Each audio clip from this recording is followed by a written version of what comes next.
Судот за човекови права во Страсбур има сериозни и отворени прашања за пропусти и тенденциозност во случајот Тенк, во кој поранешната министерка за внатрешни работи Гордана Јанкуловска издржа 3-годишна затворска казна. Во соопштението јасно стои дека има забелешки на процесот, начинот на судењето и отвараат предмет да го разгледаат тој процес, да го преразгледаат, нарушување на човекови права и така натаму.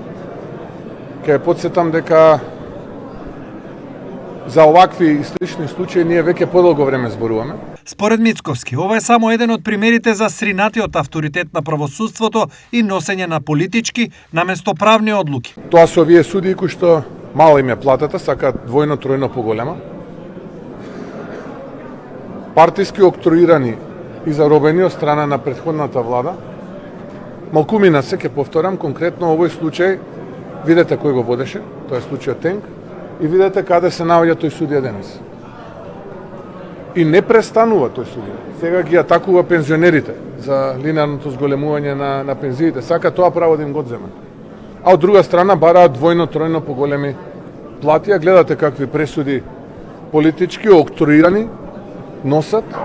За жал, мораме да се срамиме и црвенееме пред Страсбур поради ваквите малкумина судии, ќе повторам, кои што за жал го контаминираат нашето судство и малкумина обвинители кои што за жал го контаминираат нашето обвинителство. Јанкуловска првобитно беше осудена на 6-годишна затворска казна поради набавка од 600.000 евра на владиниот Мерцедес од времето кога премиер беше Никола Груевски. Во образложението, меѓу другото, судот тогаш констатирал дека таа влијаела стимулативно за донесување на одлука за набавката на скапото возило.